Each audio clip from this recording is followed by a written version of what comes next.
we have Manuel Torres versus Chris Duncan. Manuel Torres, 14-2, 5-0 in his last five. He is coming off that elbow KO victory over Nicholas Mata. Chris Duncan, 11-1, 4-1 his last five. He's coming off that decision victory over Yanal Ashmos. Odds for this fight right now, Manuel Torres is minus 180, opened up at a minus 200. So slight dog action has been taken overall. It is noteworthy that he actually was at one point a pick'em to Chris Duncan, but in the last week or so, it is kind of trickled back to the opening line of, and now it's minus 180. So interesting odds and line movement there. Alex, what do you think about this fight between Torres and Duncan? I'll let you start off the main card.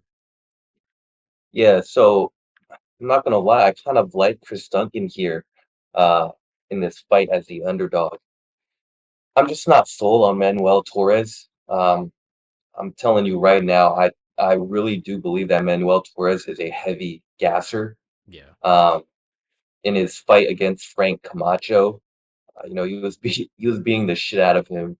But moments before Frank got knocked out, Manuel Torres was starting to gas hard, and I saw that. So if this fight goes past the first round, I'm starting to heavily favor Chris Duncan.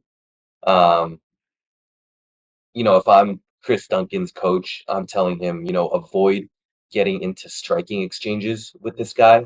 And, easier said than done, but hopefully he'll close distance and just get into a heavy grapple and wrestling exchange.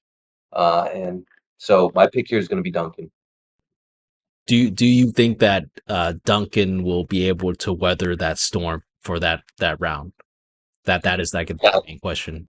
Yeah, that's the main question right there. And so, I mean, if you look at Chris Duncan, he's not the quickest guy on the feet. Um, I think he definitely will have some trouble.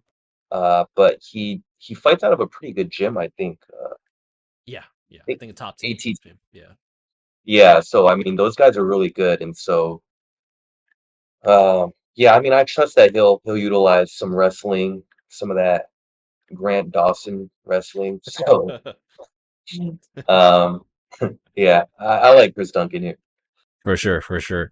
Yeah, I mean, Torres is a fight ender, right? This guy likes to just use some dangerous striking techniques in the range and in the pocket. I mean, we saw what he did with those elbows. Power, volume, just doesn't have the best striking defense, be pretty inconsistent on the feet, but I think more so he's just looking to end that fight.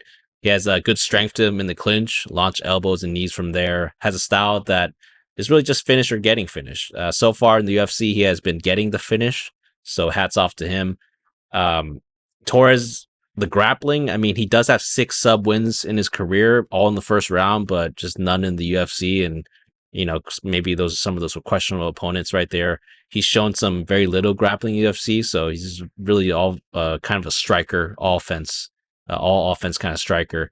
And Torres, he's been training in Mexico City for a few weeks, but like you mentioned, I think that this guy does have some pretty suspect cardio and gas tank. Um, that could be a problem against Duncan. I mean, Duncan's actually somewhat of a similar fighter to Torres on the feet. I mean, he does have some, grappling in his arsenal as well. I think that he likes to brawl and has some good power, has a nice leg kick that uses it to mix in with his punches. His striking defense is 49%, so it's a little below average. He does like to use his chin and durability to weather that storm, but he has been rocked multiple times in fights. He usually does recover, though. So that's something that's good. This guy is able to recover and takes and eats shots well. His grappling, though, I think is going to be where he needs to take this fight. I mean, he has 39% takedown accuracy, lands about 3.63 takedowns per fight. He actually has a 100% takedown defense. So I think this guy is well versed in grappling. He's shown the ability to control opponents on the ground and against the cage if needed. Duncan, he actually got into like a Twitter spat with a guy who was kind of showing all this information. The guy said that, Duncan just showed up a few days ago, but Duncan said that, hey, like I've been sleeping in altitude tent for 7 weeks prior to this fight. And he said that he's actually been in Mexico for over 15 days. So I'm going to trust him and say that he's going to be ready for this fight as far as cardio.